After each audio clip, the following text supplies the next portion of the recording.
Hello everyone, welcome to before exam. আজি আমি 25 জানুৱাৰী তাৰিখৰ যিখিনি ইম্পৰ্টেণ্ট কাৰেণ্ট এফেয়াৰ্ছ সেইখিনি ডিছকাশ্যন কৰিম। সো ভিডিঅ'টো আগবাঢ়িছোঁ। আজিৰ ফাৰ্ষ্ট কুৱেশ্যনটো হৈছে recently Divya Kala Mela was successfully organised in which city of Gujarat. Recently গুজৰাটৰ কোনখন চহৰত দিব্যকলা মেলা যিটো অনুষ্ঠান সেই অনুষ্ঠানটো সফলতাৰে আয়োজন কৰা হৈছে। ইয়াৰ ৰাইট এনচাৰত হ'ব option A Vadodara. Vadodara city বা বডোদৰা নগৰখনতে কি কৰা হৈছে গুজৰাটৰ যিটো দিব্যকলা মেলা এই দিব্যকলা মেলাটো সফলতাৰে আয়োজন কৰা হৈছে। যেহেতু ইয়াত গুজৰাটৰ কথা ওলাই পৰিছে ইয়াত গুজৰাটৰ বিষয়ে চাব পাৰিব যে গুজৰাটখন ফৰ্মেশ্যন হৈছিলে 1 মে 1960। ইয়াৰ টোটেল ডিষ্ট্ৰিক্ট হৈছে 34, টোটেল ডিষ্ট্ৰিক্ট 34 আৰু লগতে চাব গুজৰাটৰ কেপিটেল হৈছে গান্ধীনগৰ। যিজন কাৰেণ্ট চিফ মিনিষ্টাৰ তেওঁ হৈছে ভূপেন্দ্ৰ ভাই পেটেল আৰু যিজন গভৰ্ণৰ তেওঁ হৈছে আচাৰ্য দেৱব্ৰত। আৰু ইয়াত দিয়া আছে গুজৰাটৰ যিটো লেজিসলেটিভ এছেম্বলি অৰ্থাৎ বিধানসভাৰ আসন সেয়া হৈছে 182, লোকসভাৰ আসন 26 আৰু ৰাজ্যসভাৰ আসন 11। এইখিনি আপোনালোকে ভালদৰে চাই ল'ব। নেক্সট কুৱেশ্যন চাইছোঁ আমি which African country has recently became the 9th partner country of bricks. যে ৰিচেণ্টলি আফ্ৰিকাৰ কোনখন দেশ ব্ৰিক্সৰ নৱম অংশীদাৰ দেশ হিচাপে পৰিগণিত হৈছে। ইয়াৰ ৰাইট এনচাৰত হ'ব অপশ্যন এ নাইজেৰিয়া। নাইজেৰিয়া দেশখনে ৰিচেণ্টলি কি হৈছে ব্ৰিক্সৰ নৱমখন পাৰ্টনাৰ দেশ হিচাপে 9th পাৰ্টনাৰ কাউন্ট্ৰি হিচাপে কি কৰিছে পৰিগণিত হৈছে।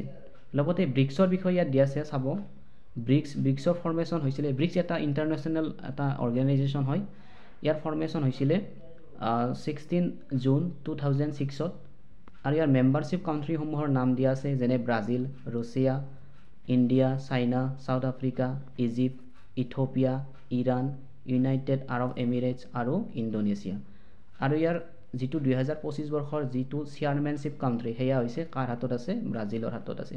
2025 বৰ্ষৰ চেয়াৰমেনশ্বিপ কোনখন দেশৰ হাতত আছে ব্ৰাজিলৰ হাতত আছে।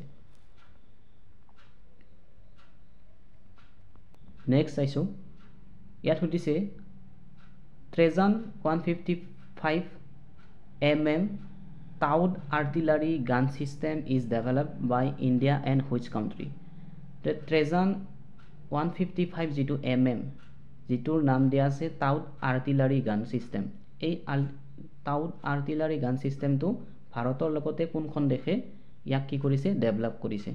এই ক্ষেত্ৰত ইয়াৰ ৰাইট এনচাৰটো হ'ব অপশ্যন চি ফ্ৰান্স। ইয়াত চাব ফ্ৰান্সৰ যিটো দিয়া আছে ভাৰতৰ LNT আৰু ফ্ৰান্সৰ KNDS। ফ্ৰান্সৰ KNDS নামৰ প্ৰতিষ্ঠানটোৱে আমাৰ ভাৰতৰ LNTৰ লগত কি কৰিছে এই টাউড আৰ্টিলাৰী গান চিষ্টেমটো ডেভেলপ কৰিছে। ইয়াত ফ্ৰান্সৰ বিষয়ে দিয়া আছে ফ্ৰান্সৰ কেপিটেল হৈছে পেৰিছ, ফ্ৰান্সৰ প্ৰেছিডেণ্ট হৈছে ইমানুৱেল মেক্ৰন, কাৰেন্সি হৈছে ইউৰো আৰু ফ্ৰান্সৰ যিটো পাৰ্লিয়ামেণ্ট যিটো সংসদ সেই সংসদক কয় আপাৰ যিটো হাউচ আপাৰ হাউচক কয় চিনেট বুলি আৰু লোৱাৰ হাউচক কয় জেনেৰেল এছেম্বলি বুলি। এইখিনি চাই ল'ব পাৰিব। Next question which state government has launch Deendayal Upadhyay ভূমিহীন কৃষি মজদুৰ কল্যাণ যোজনা। কোনখন ৰাজ্য চৰকাৰে দীনদয়াল উপাধ্যায় ভূমিহীন কৃষি মজদুৰ কল্যাণ যিটো আঁচনি সেই আঁচনিটো মুকলি কৰিছে। ইয়াৰ ৰাইট এনচাৰত হ'ব অপশ্যন বি ছত্তীশগড়। ছত্তীশগড়ে ৰিচেণ্টলি এই দীনদয়াল উপাধ্যায় ভূমিহীন কৃষি মজদুৰ নামৰ আঁচনিখন মুকলি কৰিছে।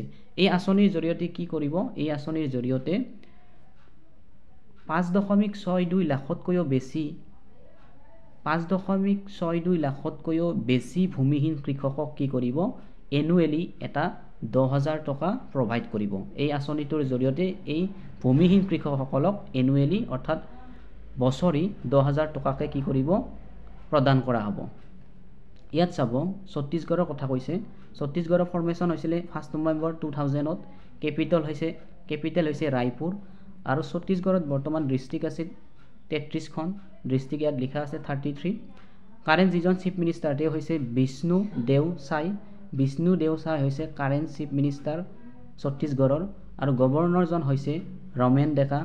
আৰু ইয়াত দিয়া আছে ছত্তীশগড়ৰ যিটো বিধানসভাৰ আসন সেয়া হৈছে 90, লোকসভাৰ আসন 11 আৰু ৰাজ্যসভাৰ আসন 5খন। আৰু এই প্ৰশ্নটিৰ ৰাইট এনচাৰটো হৈছে option B Chhattisgarh. Next question চাইছোঁ আমি which Indian state is the host of first International Olympic Research Conference? ভাৰতৰ কোনখন ৰাজ্যই প্ৰথম আন্তঃৰাষ্ট্ৰীয় অলিম্পিক গৱেষণা সন্মিলনৰ আয়োজন কৰে? ইয়াৰ ৰাইট এনসাৰ হ'ব অপশন সি গুজৰাট।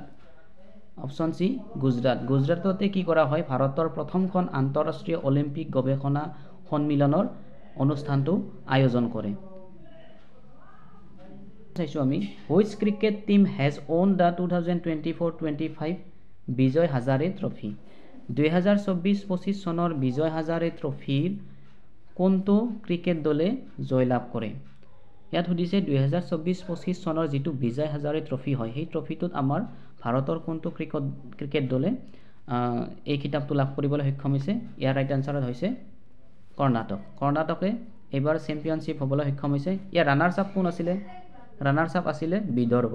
ৰানাৰ্ছ আপ আছিলে বিদৰ্ভ টিমটো। আৰু এইবাৰ যিটো কৰ্ণাটকে এই খিতাপটো লাভ কৰিছে সেইটো হৈছে 5th টাইটেল, অৰ্থাৎ পঞ্চমবাৰৰ বাবে কৰ্ণাটকে এই বিজয় হাজাৰে ট্ৰফিটো লাভ কৰিবলৈ সক্ষম হৈছে। নেক্সট কুৱেশ্যন চাইছোঁ আমি হুৱেৰ ৱাজ দ্য খেলো ইণ্ডিয়া উইণ্টাৰ গেম 2025 অৰ্গেনাইজড? খেলো ইণ্ডিয়া শীতকালীন গেমছ 2025 ক'ত আয়োজন কৰা হৈছে? ইয়াৰ ৰাইট এনসাৰত হ'ব অপশন বি লাডাখ আৰু লগতে জম্মু আৰু কাশ্মীৰ। জম্মু আৰু কাশ্মীৰ আৰু লাডাখত কি কৰা হৈছে? এইবাৰৰ ইণ্ডিয়া শীতকালীন গেমছটো আয়োজন কৰা হৈছে। ইয়াত লগতে চাব ইউনিয়ন স্পৰ্টছ মিনিষ্টাৰ কোন? মানসুখ মাণ্ডভিয়া। মানসুখ মাণ্ডভিয়াই কি কৰিছে? এই খেলটো বা এই শীতকালীন গেমছটো কি কৰিছে? ইনগ্ৰেট কৰিছে। ইয়াত দুটা ফেজত চলিব। প্ৰথমটো ফেজত আমাৰ লাডাখত হৈছে আৰু দ্বিতীয় ফেজটোত ক'ত হ'ব? দ্বিতীয় ফেজত এই খেলখন হ'ব জম্মু আৰু কাশ্মীৰত। ইয়াত কি খেল অন্তৰ্ভুক্ত কৰা হ'ব?